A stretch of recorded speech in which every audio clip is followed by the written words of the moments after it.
Imagine you slam your car in park, run up to your apartment, and lock the door for the night. 10 minutes later, you're lying in bed, and a tiny voice in your head whispers, "Wait, did I actually lock that door?" You know you locked it, you remember your hand turning the key, but your brain refuses to let it go. So you get up, walk all the way back, and check the door. Again, why does your brain do this weird, annoying loop when you have better things to do, like sleep? Today we're diving into the strange, funny, and surprisingly logical world of human psychology and our weirdest habits. Let's start with that. Did I lock the door loop? Because it has a name, the Zeigarnik effect. Back in the 1920s, a psychologist named Bluma Zeigarnik noticed something odd about waiters in a busy restaurant. The waiters could perfectly remember complicated, unpaid orders, but the second the bill was paid, they instantly forgot the whole thing. Her theory was simple. Our brains hate unfinished business, so they keep nagging us until a task is truly closed. That's exactly why locking the door doesn't feel done until your brain gets solid visual proof, not just a memory of it. Your brain isn't broken. It's just a very stubborn secretary that refuses to file a task away without a receipt. Now let's talk about another weird habit almost everyone on Earth has experienced: getting a song stuck in your head. You hear one random song for like 10 seconds in an elevator, and suddenly it's living rent-free in your brain for 3 days. Scientists actually call this an earworm, and a researcher named James Kelleris studied why some songs are stickier than others. His research found that almost 98% of people experience earworms, and catchy, repetitive melodies are the biggest culprits. Your brain loves patterns so much that a simple, repeating tune is like candy for your neurons, easy to grab and hard to put down. The tricky part is your brain can start a song perfectly, but it often can't finish it, so it just loops the same part forever. That's actually the Zeigarnik effect again, an unfinished song loop that your brain refuses to let rest.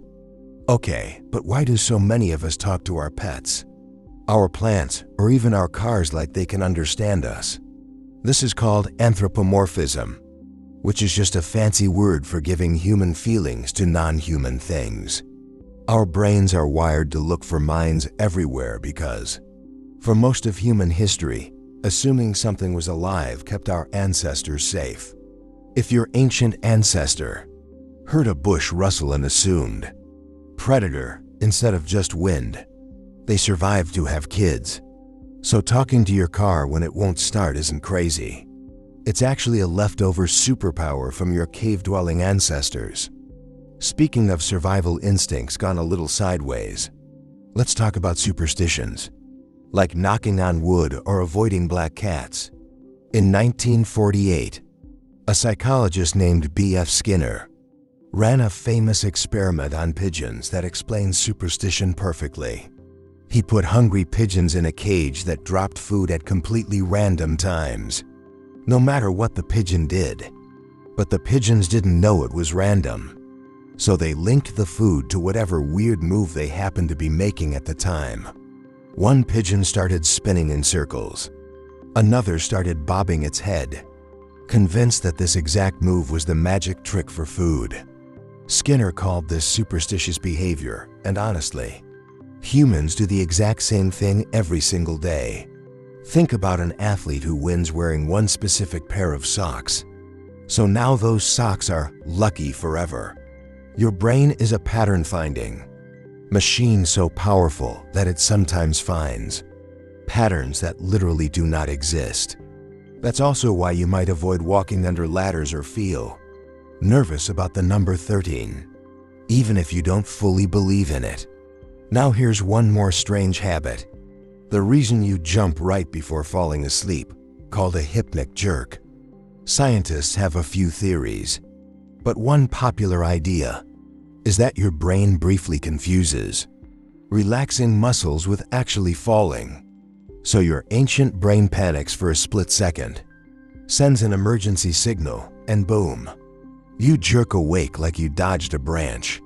This might be a leftover reflex from when our tree-dwelling ancestors needed to catch themselves before falling out of a tree at night.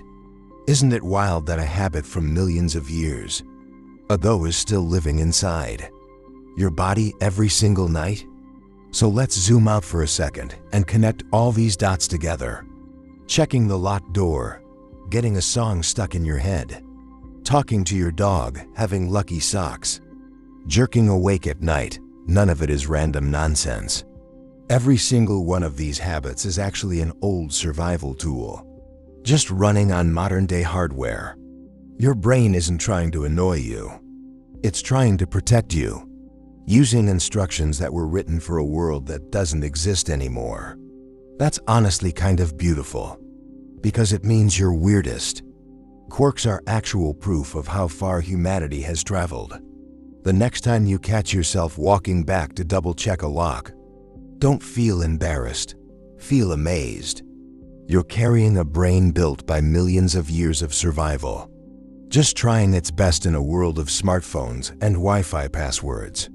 So maybe the real question isn't why humans have weird habits, but what these habits reveal about who we really are underneath it all. And maybe, just maybe, being a little irrational is not a bug in being human. It's the whole point.